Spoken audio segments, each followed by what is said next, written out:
Okay, our speaker for today is Anjana Ramesh, and the topic for today is divinity in dance. Anjana Ramesh, Bharatnatyam I'm sorry, I can't pronounce it. Danseuse by profession, works in the capacity of the artistic director of UVSA and heads the dance wing of the institution Lasya. Daughter of the founder, Guru Ma Chinmay, Anjana was initiated into Bharatnatyam at the age of 3 and chose the latter to be her profession and is presently undergoing advanced training under Srimati Kirti Ramagopal. Her Bharatanatyam practice and ideas of the movement led her to pursue and learn the Karanas under Dr. Padma Subramaniam. She is a postgraduate in Bharatanatyam from Sastra University and a diploma holder in Bharatanatyam and vocal music from the Rabindra Bharati University, Kolkata. She is a graded artist of Doordarshan, a CCRT scholar, and holds a scholarship from the Karnataka government. She was also the topper of the with great examinations conducted by KSEEB. Apart from being a much sought after teacher, she is a performer of great repute. Anjana has toured Australia, UAE, and Eurasia for her shows and continues to travel extensively with her dance. Not just dance, but yoga has also become an integral part of her training. She is a student of yoga exponent Yamini Muttanna. Her desire to understand and intensify her practice led her to complete the Teachers Training Certification Program at Shivananda School of Yoga. Welcome again today, Ms. Anjana Ramesh. Thank you, Deepthi. And it's over to you, Anjana.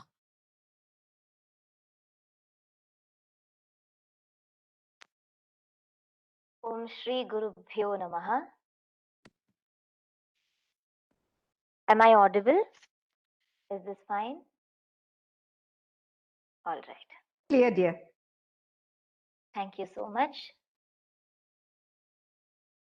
I commence this evening by offering my salutations to all my gurus. And what better than this evening on the auspicious occasion of the eve of Guru Purnima? It's indeed an honor for me to be a part of this satsang that happens every Thursday for the School of Ancient Wisdom. I would sincerely like to extend my thanks to the School of Ancient Wisdom for having me again. I trust each and every one of you are doing well and are safe. And thank you for taking time out this evening to join me as I present to you Divinity in Dance. What is dance and what is divinity? Before I commence today's presentation, I would like to request all of you to stay on mute. And if there is anything that is required technically, I request Mr. Aniket to kindly get in touch with me on my phone, give me a call. I will do the needful. As I begin with my topic today, dance and divinity, or should I say divinity in dance. So what is dance and what is divinity? As much as I'd like to hear from each one of you, since it's a virtual session and we're time bound, I'd like all of you to lend me a ear and be 100% present as I take you through this evening. So dance to me is an expression of oneself. Release, evolve, and set yourself free via movement, expression, and complete surrender. We will touch upon all these topics as I go through. And divinity. So divinity to me is love. Divinity is the state of extending pure love to all as you see everything around you as yourself. To me personally, divinity is not merely the belief in God. It doesn't stop there. So as I said, I'd like to hear from each one of you what your take on divinity is. But from my understanding, divinity may mean different things for different people. But to each one of us, we connect to an inherent state of joy and a state of mind that is nothing short of bliss. And I'm sure we can unanimously say this is divine and pure. This very state can be achieved both physically and mentally through dance. As most of you must be aware, and I'm sure dance seems to be very physically oriented, but the mental connection that every dancer has and that every single spectator actually experiences, that is the mental bliss that the art form can offer. So that is why I'm here this evening to take you all through this journey. So we can associate both the D for dance and D for divinity in very many different ways. But I choose to highlight this by touching upon the most prominent, one of the most prominent and beautiful aspects of dance or the art form, especially the art form that I practice and specialize in, Bharatanatyam. So without indulging much into the technical aspects of the art form, I'd like to draw some parallels. And before I continue to dwell into the topic, I would like each of you to probably type in the questions in the chat box if you'd like to, or you can take note of it and we'll have a question answer session at the end of the session. And you can bring them to me at that point of time. So I will not be looking into the chat box right now. As most of you know, bhakti is, you can say, a kind of loose translation for divinity or devotion in Sanskrit, and it is associated with God. And a dance form like Bharatanatyam, or I should say any Indian classical dance form, is deeply embedded in Indian mythology, which fully revolves around the different god aspects and thus deals with devotion in toto, with bhakti. Now, when I say God, and I'm talking about the different God aspects, I would also like to bring to your attention how the Bharatanatyam Margam or the repertoire. So when I say Margam or repertoire, I am talking about the flow of an entire Bharatanatyam program or a performance. That repertoire is compared to that of a temple. And when I mean temple, I'm talking about the architectural structure of a temple. And all this is not new. It dates back to those times, probably way before the 18th, 17th, 16th century, when things were actually slowly taking place. And everybody was trying to figure out how they can specialize in their contribution to holding our Indian culture to what it is today. So, in that sense, when I say how a temple looks, I'm sure most of you have at least visited or seen a temple from outside. And to explain what a Bharatanatyam Margam is and how a temple looks, I would like to share screen. But before that, when I say something like Bharatanatyam Margam, I do not wish to get into complete technicality and explain each and every dance number or composition in a Bharatanatyam Margam, but I would definitely like to say the word Margam is derived from the word Marga. And Marga refers to, as most of you know, a path. If we look at it from just the superficial level, it talks about a path from the very beginning to the end, the first dance to the last dance. But when we look at it from a philosophical point of view, we are talking about that path which leads us from the Jivatma to the Paramatma, the path towards salvation. By the time a dancer completes an entire Margam or dances an entire Margam, the dancer is in a complete state of bliss and a very different state of mind, both physically and mentally, of course, not to mention spiritually. So as I take you through the screen that I would like to share, through the image that I would like to share, I will explain further with that. Thank you. So this is, please, I hope you all can see the cursor. This is the structure of a temple, the architectural structure of the temple. And this, you can say, is the human body. So I will be connecting it at a little higher level.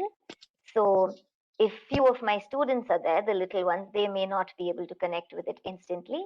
But for the benefit of most of you out there, the structure of the human body will be connected to the temple first, and then I will explain how the margam, the Bharatanatyam margam, is compared to the temple. So this is the way the human body looks, and these are the 7 chakras.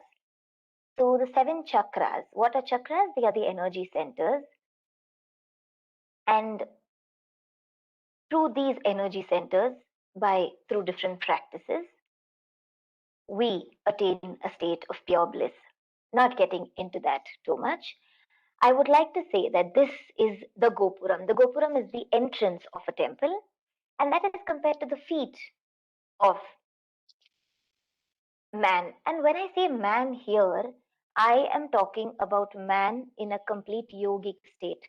So you can also say an evolved soul or an evolved body, or you can term him as God. So this is the entrance, which is compared to the feet. These are the 7 chakras, which are Mooladhara, Swadhisthana, Manipura, Anahata chakra, Vishuddha chakra, Agnya chakra. So here and obviously after Agnya, which is not mentioned here, is the Sahasrara. Okay, that is the topmost chakra. So these chakras are positioned in your body in different places. The different places of our body are compared to the different parts of the temple, starting from the Dhwajastambha. So the Dhwajastambha is considered and compared to the Mooladhara, which is firm, like a stambha. So this is the Dhwajastambha and this is the Mooladhara. As you walk into the temple, you see that this part, which is the Ardha Mantapa, is the part which is next to your stomach. Further from there, as you go in, you have the Mahamantapa. This is the huge hall that one sees as they go into the temple. And when I'm talking about this layout of a temple, I'm talking about the temples which were built way, way, way back in time, not the new tiny temples that we see these days. So this is the Mahamantapam. As we go further from there, we have the Antarala or the vestibular region, which is compared to your neck, which is right outside the sanctum sanctorum or the Garbhagriha. And the Garbhagriha is compared to the topmost chakra, which is the final chakra, where the god, the deity, resides in the temple, which is also known as the sanctum sanctorum. This is the layout of a temple, which I quickly just highlighted. Now coming to the Margam. The very, very first dance that a dancer performs is an Alaripu. And the meaning of Alaripu is the blossoming of a flower, the blossoming of a bud into a fully grown flower. Similarly, the way a dancer blossoms into a fully grown, evolved being. That is the meaning of an Alaripu. So this Alaripu is taught to the student, is the first dance which is taught to the student, and that is compared to the Gopuram. You're just setting your foot right into the entrance of the holy abode of the Lord.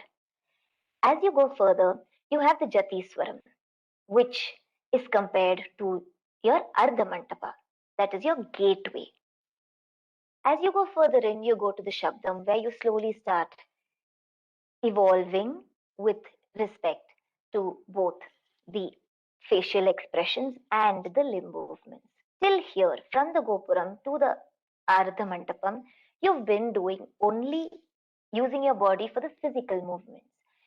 You slowly start getting involved and go to the Mahamandapam. You do a Shabdam, by which you slowly start working your face also. As you go deeper and deeper and deeper into the subject, you go to the Varnam. The Varnam is considered to be the most important, most pious, and very, very difficult composition in the Bharatanatyam Margam. That is right at the entrance of the abode of the Lord. So that is here, right outside the Sanctum Sanctorum, the Garbhagriha. I would say there is no, this is my take on this, there is no particular item or particular composition in the entire Bharatanatyam repertoire which I could compare personally to that divine element or the God element in each one of us, except, as I mentioned, the complete experience of the art form. The deeper and deeper you dwell in it, the deeper and deeper you go within yourself, that is that brings out the highlight and that brings out the divinity which is the closest to the presiding deity in a temple, which is the Sanctum Sanctorum or the Garbhagriha. The last dance that we do is called the Tilana, and that you can say is almost like, going around in circles around the temple, what we call as Pradakshina. So this is how we compare the body of a man to a temple, the structure of a temple to the Margam, and the Margam to the body of a man, by which each and every item that you dance is taking you to a higher level of evolvement. So the divinity in dance can also very beautifully be seen through the structure of a Margam. The great gurus who actually formulated the entire Bharatanatyam Margam have done it with such deep thought, spiritual, emotional, physical, and mental well being of the person performing. And not just the person performing, but the spectator or the Rasika who's actually been a part of this performance. I would like to stop share screening and continue with the Margam. So to dance this entire Bharatanatyam repertoire or Margam, as I said, it takes anywhere between 1.5 to 2 hours. That is nowadays. Earlier dancers would take even 3.5 to 4 hours, but an hour and a half or two. And the whole process, as I mentioned, is so immersive for the audience as well as the dancer. Post this grueling physical activity, when I said 1.5 to 2, you all must have thought, where does he or she get the energy from, and what sort of mental state is achieved after going into such deep physical activity? But post this grueling physical activity, the mental state is totally elated and in another plane altogether. Trust me when I say this, by the time we do the Varnam, we're almost about 25 minutes into the first half of the Varnam, and the second half kicks in, which is going to be for another 10 to 15 minutes. And we are like, oh my God, when is this going to end? But when the second half of the Varnam starts, especially if any of you have watched a performance or are performers yourself, you will know the energy that kicks in for you to be able to perform for another 1.5 hours straight. So that energy does not come just because you practice the art form, but because you immerse yourself in the art form. And this immersive practice, my dear friends, today I would like to say, I would term that as divinity. Pure, surreal, unique, and different each time. Yet there is that unchanging element of the energy that is the bhakti, the divinity, the connection with the divine. It may also be a primary reason, probably if you all have read or you all have seen probably olden movies or something of that sort, where you know that temples were initially dance was initially performed only in temples. But that probably could have also been one of the other reasons why they kept dance to the four walls of a temple. The divinity is completely different. And now we are taking it out to different stages and different sabhas. And I must say, that divinity definitely still exists. Of course, it's different for different people, but I'm speaking from my personal experience. The role of art, it can be music, and it can be dance, it can be painting, sculpture, is to arouse spiritual expression and spiritual exercise. Through art, a probability to reveal the spirit of man or the state of mind of the spiritual self is made possible. Emotion is the subject matter of art. In artwork, feelings and thoughts indicating a dominant emotion are communicated by the artist, and the spectator empathizes with it and further reacts to it by producing a natural emotional response. Oh my God, wow, I felt you, I was with you, I had tears in my eyes, so many different experiences. Thus, it becomes a spiritual expression for the artist and a spiritual exercise for the viewer who gains an elevating experience accompanied by supreme delight.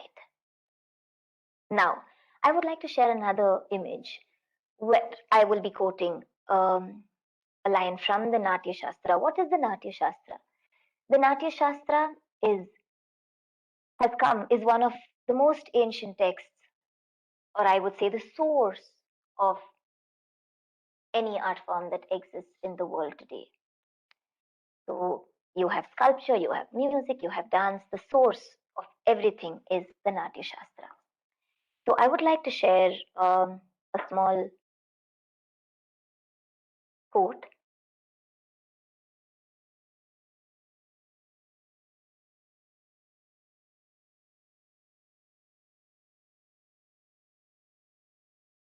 Here we are.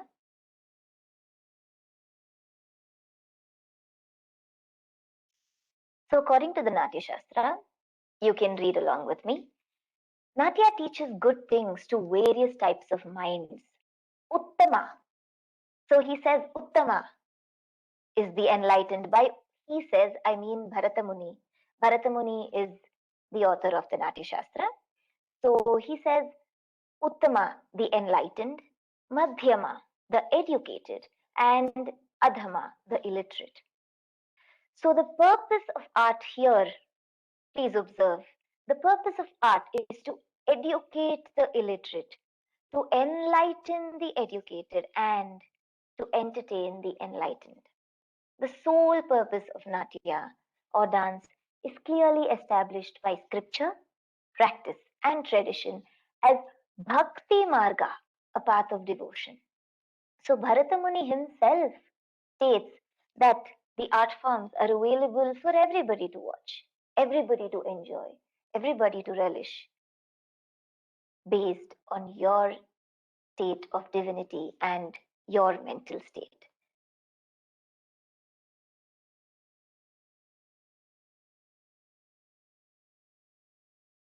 So before I proceed to sharing certain clippings of my performances, I would like to say that, as I mentioned, bhakti is divinity, most definitely, for many people. And bhakti is a vital element of everything in our life. Must I replace the word bhakti with surrender? The culminating and underlying factor of every Bharatanatyam piece is bhakti.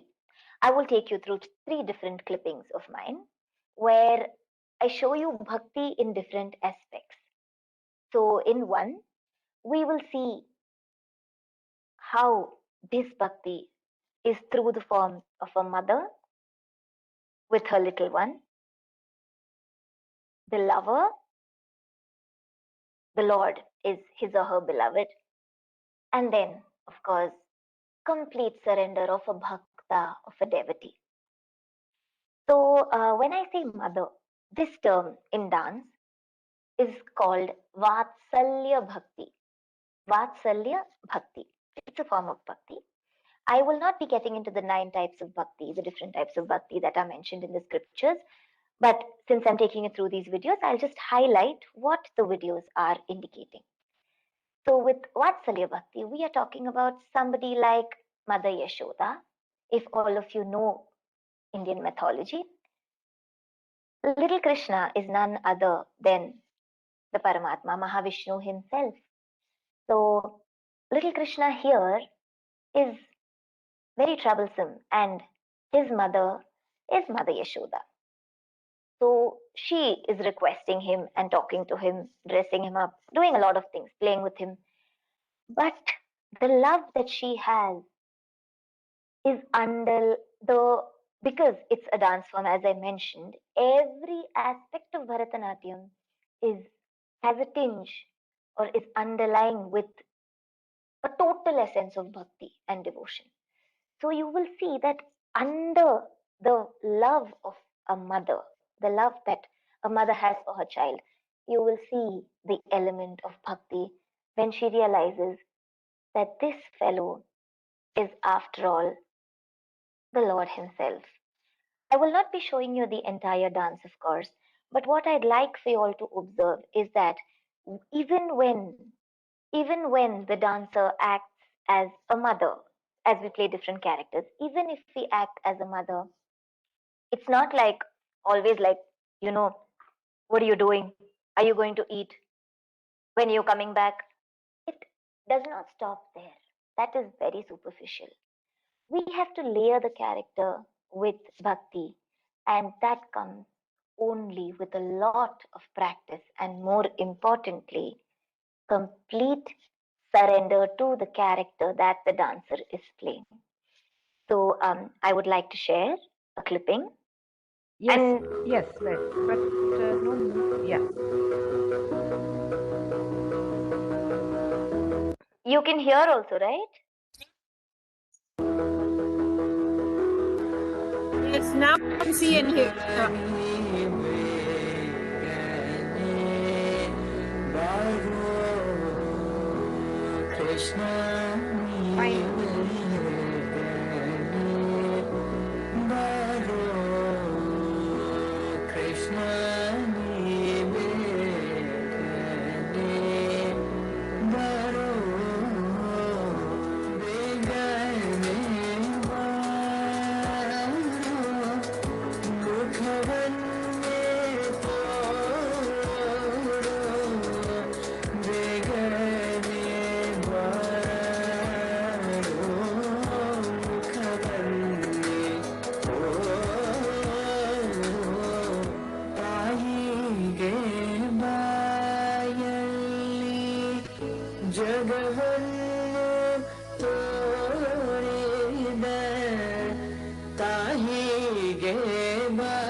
sorry about that. I didn't realize that you all couldn't hear. Am I audible now? And were you able to watch that piece and Yeah. Yeah. listen Yes, to we the could music? see it. It was Yes, very yes. nice. Thank you. It was very nice. Yes, ma'am. Thank you. Thank you. So that is where I would like to say that, when we play roles as Mother Yashoda, Mother Kausalya, it can be anybody, any mother for that matter, it it has a layer of bhakti which cannot be separated from the character that we are portraying. So I would like to share another piece, which is from a different perspective. It is that of Shringara.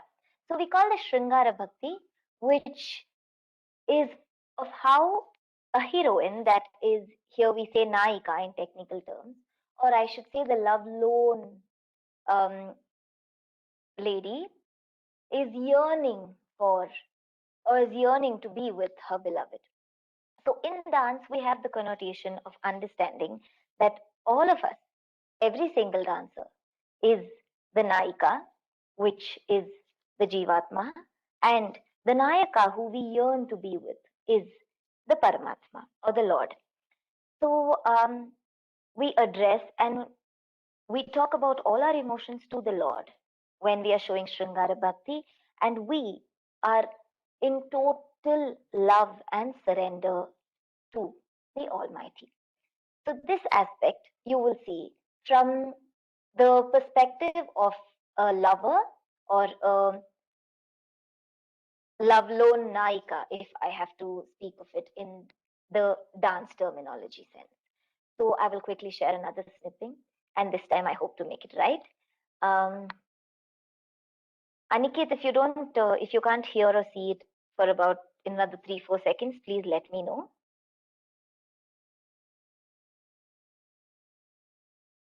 Can you see something? Yes, we can see and hear. Okay. It's audible?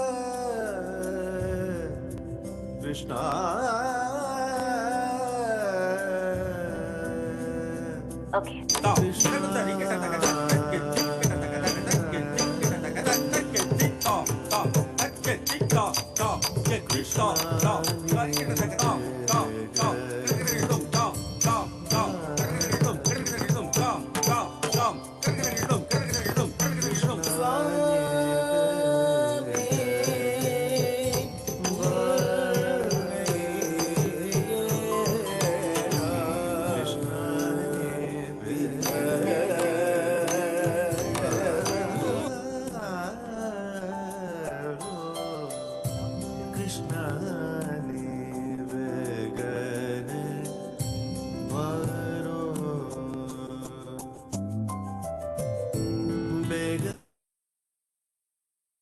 I'm so sorry. I think there is something else that's playing in the background.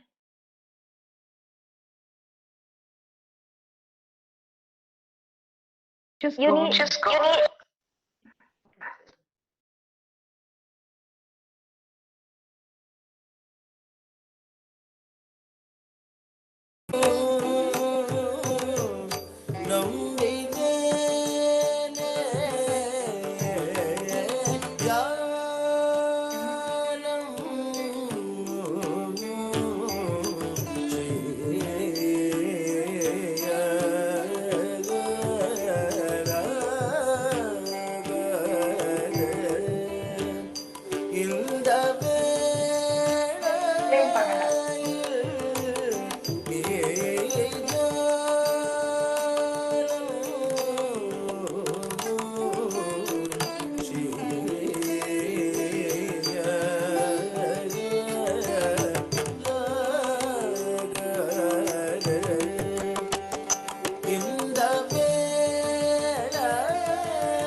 So if y'all, you can hear me? Can all of you hear me?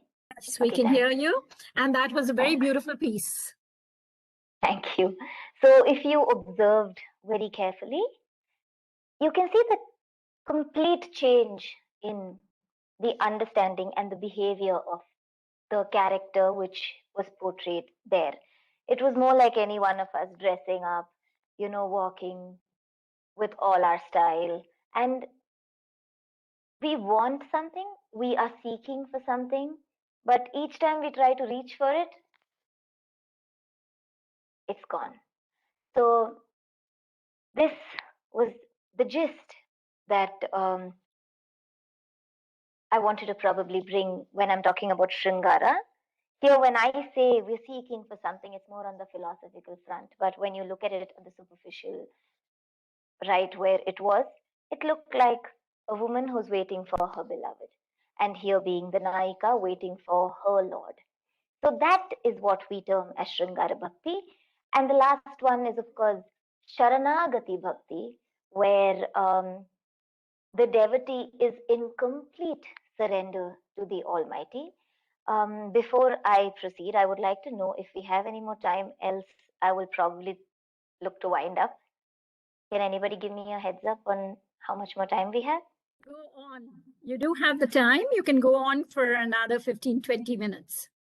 Okay, perfect. Thank you, Auntie. So I will just quickly take you through what I mean when I say Sharanagati Bhakti. It is the form of total sublimation and surrender. So here I will, that was very easy to understand, but this anecdote, I'll give you the story, what I am trying to narrate or depict in the dance.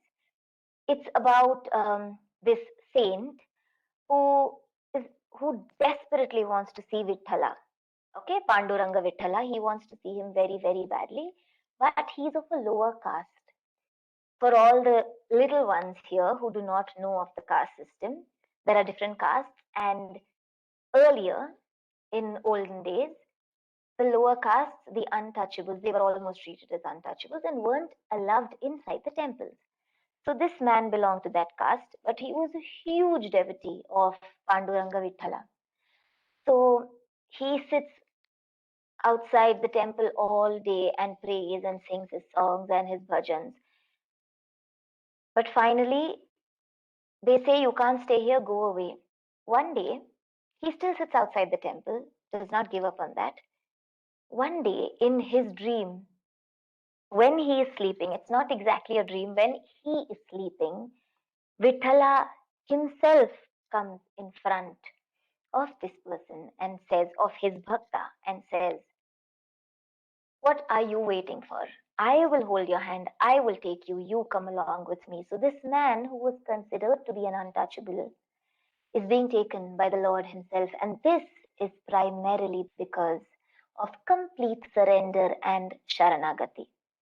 So I will quickly take you through this Marathi Abang, Abhira Gulala. It's a very short snippet. I will be sharing only the story with you. I really hope I get the share screen right this time.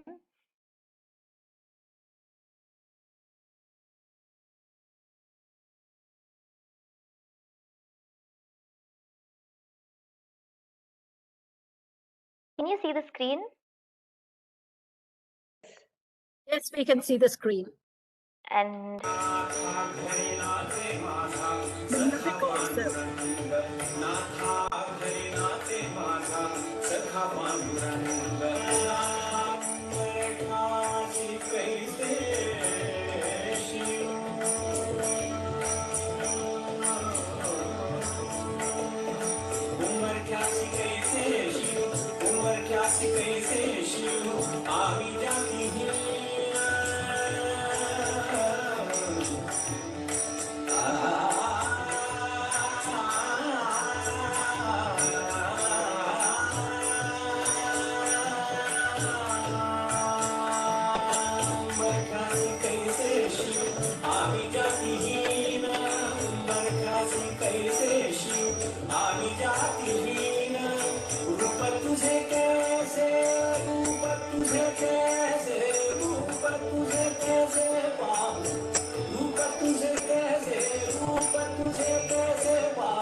So that is where the Lord himself says to his devotee, you come and dance with me. I will dance with you.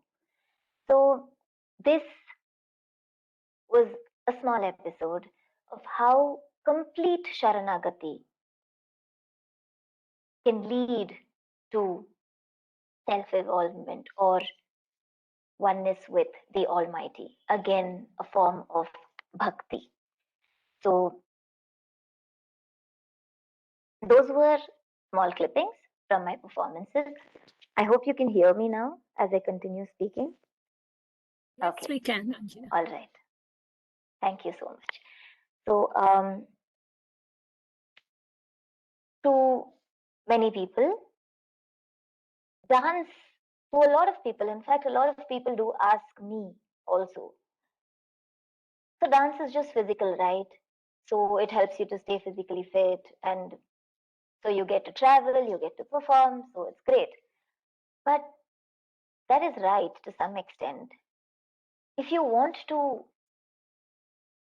I would say, get the complete and true essence of the art form,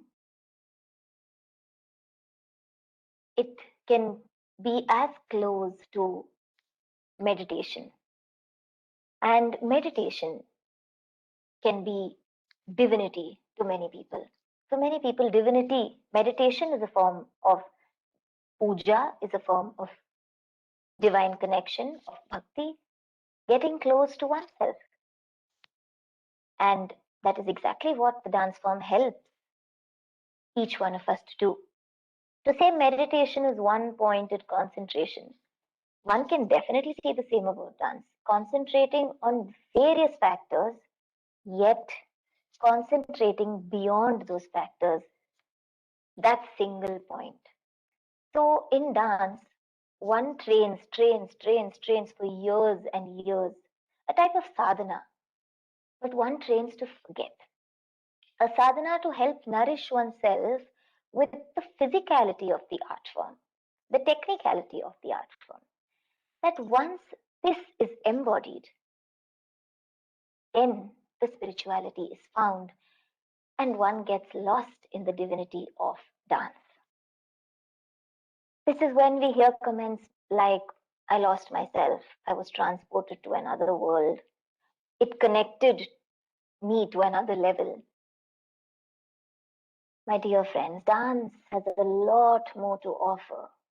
If only one would step above and beyond the physicality of the art form. And when I say that one gets lost in the divinity of dance, I'm talking about both the dancer and the audience, the spectator. And when there is so much divinity in dance, how can dance and divinity be treated as two different bodies? They are completely intertwined and inseparable. And I must bring it to your notice here that dance is definitely beyond religion.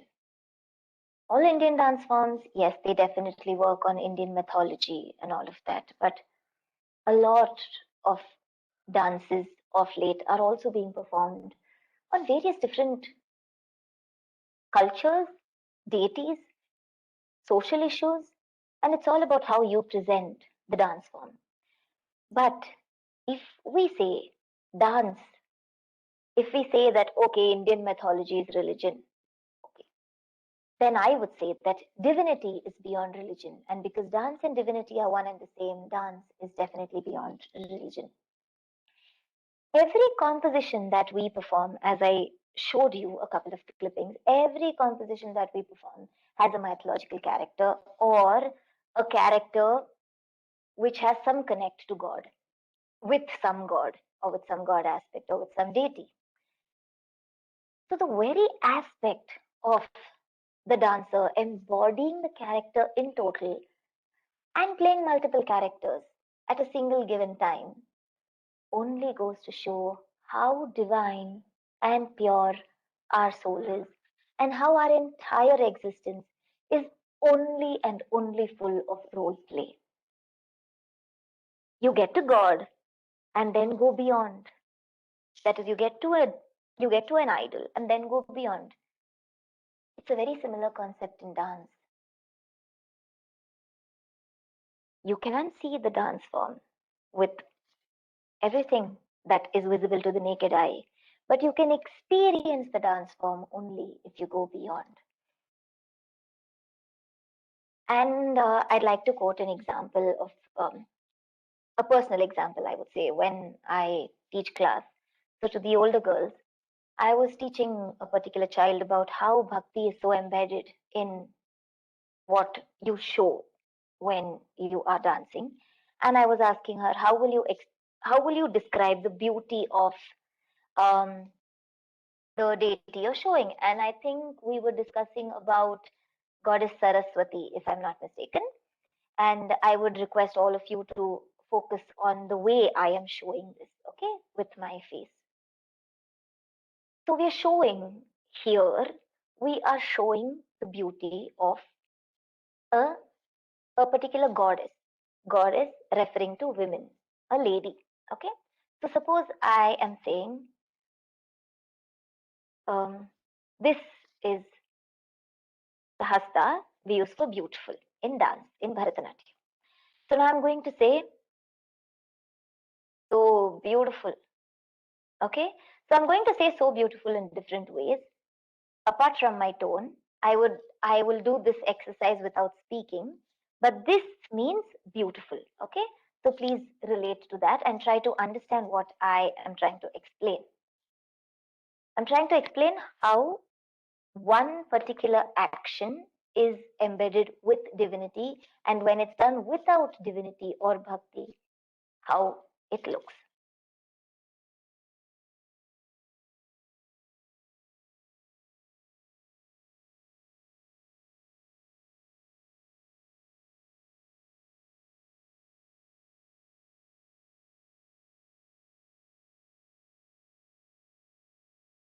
The last one.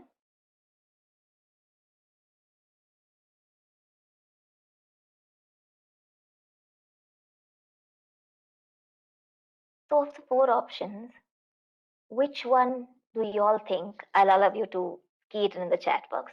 Which one do you all think was embedded with bhakti?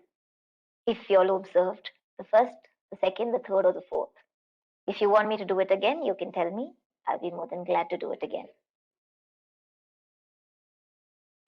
You'd like me to repeat it? Can you do again? Can I do it again? All right, fine. So the first option, okay, I'll do only 3 options. The first option,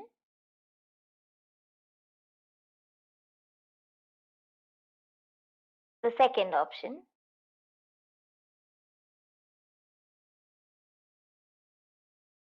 third option.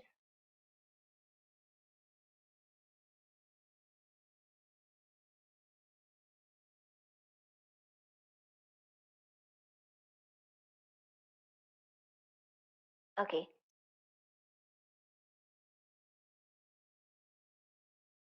So I see that most people are keying in third. Okay, thank you. So thank you. So the third option is absolutely right. There's nothing right and wrong when you're doing a particular expression. But what I wanted to show you all is when we are talking about a particular deity or a divine aspect or a divine person, we underlay it with a tinge of bhakti. And that is what I was trying to explain to one of my girls when I was telling her that, see, when you show beautiful and when you show beautiful, it's the same hand. The gestures are the same, but the bhakti is what you have to bring from within you. So, as I was saying, it is not just because it is mythology or because we are saying that religion and dance, all of it go hand in hand. All that is there, but the divinity within you will show in your dance only when you understand that the dance form goes beyond. And that, of course, comes with years and years of sadhana and practice. And as I conclude, I would like to say all Indian classical dances are a combination of body movements and facial expressions, which you all watched, perfectly synchronized to represent a particular given context or situation through the perfect vehicle, which is the perfect vehicle, our human body. Of course, through this physical body only we can represent all this. Though it is the body that moves, it is man's, that is our inner consciousness or soul, that directs his movement. And this direction comes from the divinity that you put in your dance. In a spiritual country like India, it is definitely no wonder that dance has become a form of sadhana. And by sadhana, I mean intense practice, which leads you towards self-evolvement. Dancers radiate the divinity from them, within them, to each and everybody around them. And this is where the aesthetics lies. Dance of the body, the mind, and the soul. If either of these are missing, your divinity is most definitely lost. Dance, spirituality, and divinity can be defined as one, that is dance, spirituality, and divinity. We can define them as dance. One is a medium, the second, spirituality, an end, and divinity, the last, the blissful state. On this note, I would like to conclude my speech and my talks this evening. And a very, very heartfelt thanks to School of Ancient Wisdom to allow me, to give me an opportunity to explore the divinity in words that I have been exploring so far in the form of dance. So allowing me to express it verbally and sharing it with all of you has been a truly pleasurable experience and moment for me. And I would love to hear from you all if you all have any questions. And I'd like to take them from the chat box, if any. Else, I'd like you all to voice out your questions to me. Thank you, Anjana. That is really wonderful. There are a few questions in the chat box, if you could answer them. Can all songs be integrated with a dance, or they have to be chosen specifically and tuned to dance? Miss Janaki Ram, are you Mr. I'm sorry? Yes, Mr. Janaki Ram. Mr. Janaki Ram, I'm so sorry. So are we speaking about, I presume we are speaking only about Bharatanatyam here. Am I right?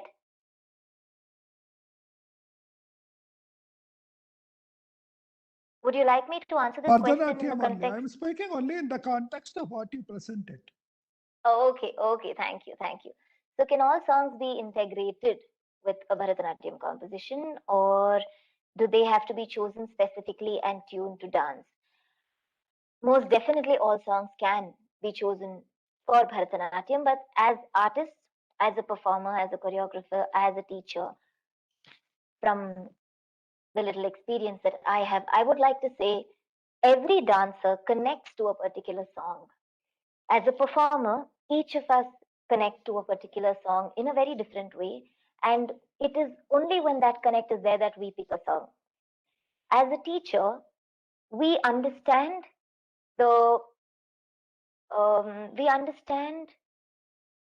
what the child's mentality or what the student's mentality is, what their physical state is, what their emotional state is. And that only a guru can understand. When I mean, rather, let me phrase it this way, that a teacher who has probably spent a lot of time with the child, that teacher will be able to understand very well whether this child, what is the spiritual IQ, emotional IQ, and the physical capacity of the child, and they will choose a song. All songs can most definitely be danced to, that is not a problem. But what song the dancer would like to pick completely is based on his or her connect with the song. So that is from my personal experience.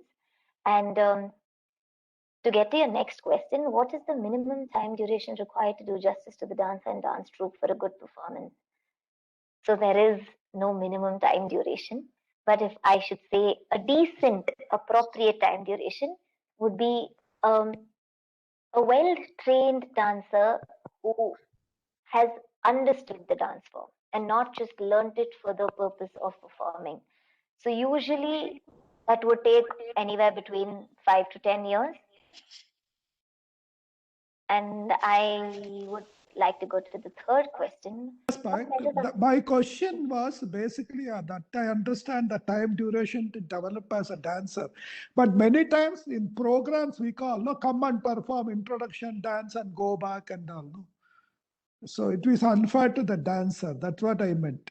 So to give a good dance performance, you need 2 hours, 3 hours, or what is the minimum? All right. Okay, so your question is to basically, if there is a good crowd, a good audience, an understanding audience with a good capacity, spiritual and emotional capacity, how well would they connect? What would the duration be of the performance? So I would say anywhere between an hour and a half would be a minimum duration. Yeah, thank you. And then what measures are being taken to ensure Bharatanatyam will continue to survive and flourish in spite of onslaught of current changes in preferences? Okay, so I presume you're talking about the trend that people are having the probably the preference towards Western culture, the hip hop, Bollywood influence. Not only Western technology. See, everything comes, very fast. All things are moving towards how fast something can be done. Nobody has any time. And the preferences for holiday and relaxation are different. Absolutely. Okay. So, if you're talking about measures that are being taken, let me start with the basic things of a performer, how we have been going through changes. So initially, as I was saying, a performance would be somewhere between 3 and 4 hours. Now there are performances which are as short as 30 minutes to 45 minutes. And keeping the audience glued to you is quite a task because, as you said, the capacity to actually sit and watch something without taking your phone and scrolling through Instagram or Facebook or WhatsApp is not happening anymore. So to keep them glued to you and to help them get the essence of what you're trying to portray, I would say that definitely lies in the performer, in the kind of composition she picks or he picks and he chooses. But dance festivals, that is, the organizers of such programs, are ensuring that they kind of probably make the event theme based. They make it either related to social issues or they give it a particular theme based on the festival or function or any of the current festivals that are actually going on. For example, Krishna Janmashtami or something of that sort. So they make it theme based or they make it language oriented. So they give the dancer a particular theme to work with and all of them presented in different ways. They also approach different dance styles so that the audiences don't get bored. That is one form of measure. The other one is making it a little, so today's audience is a lot more curious to understand what are you trying to do. Are you just going there and dancing? So to make it a little more communicative and to make them understand the purport, the what you are trying to perform, give them a detailed understanding and layer it with a talk to make them understand and connect with the performance at layman level. So that is also something that dancers are taking great care of, where they're trying to first get the audience to listen to them. You listen to me first and then watch me. So that is another thing. And there are courses that are happening now educationally. The government is taking a lot of steps to ensure that all our Indian classical dance forms do flourish. I must mention at this point, I have traveled a lot abroad, and the kind of audience that we have abroad is incredible. Their understanding, the way they want to watch the dance form, the way they want to absorb what you have to present is mind blowing, and it's beyond all languages. This the government is also accelerating. They're working as a catalyst to kind of work with government exchange programs and try to tell you, try to have dancers coming in and out. So those are probably few of the measures which I can probably highlight immediately without getting into too much of technicality. Thank you so much. Your own program itself generated a lot of interest in me and in us. Thank you. Thank you. I hope I answered your questions. Does anybody have any more questions? Please, I'll be happy to take them. Any more questions? Kindly unmute yourselves and ask. Anyone? No, I don't think there are any. Thank you so much, Anjana. It was so lovely, so educative, and also your answers were wonderful. So now I will ask Sunita Mirchandani to kindly propose a vote of thanks. Over to you, Sunita. Is Sunita there? I don't see her, madam. Okay, so Mr. Janakiram, could you kindly propose a vote of thanks? Mr. Janakiram? Anjana has far exceeded all our expectations, integrating beautifully physical, mental, and Atman aspects and how Bharatanatyam brings it. She not only gave a very nice talk, but she also demonstrated with clippings with our own performances, and also impromptu presentation of facial expressions. It is one of the most memorable and outstanding programs. Thank you very much.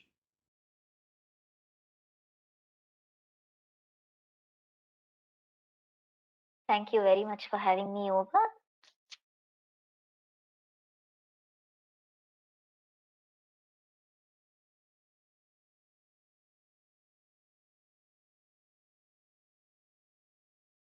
I'm sure all the participants agree with me that it has really generated a lot of interest and enthusiasm on classical dance.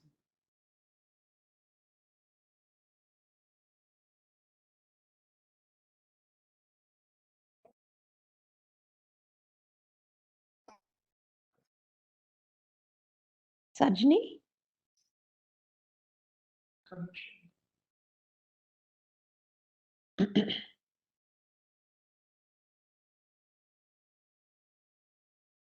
Is having some problem with her connection. Right. Thank you. Oh, she's we back. will now have the Can't hear.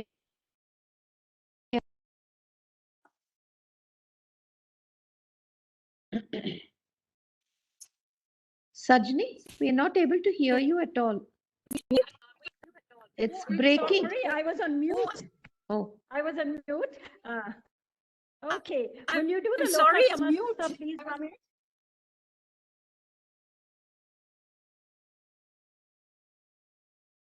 I don't think Ramesh is there. So Malati, kindly do that, the Loka Samasta. 10 minutes on the. okay. Everybody please mute.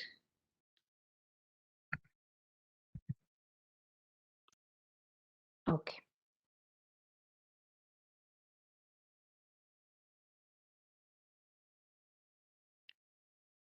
Loka samasta sukhino bhavantu. Loka samasta sukhino bhavantu. Loka samasta sukhino bhavantu. Om Shanti Shanti Shanti. Om Tat Sat Brahmarpanamastu. Thank you, Malati.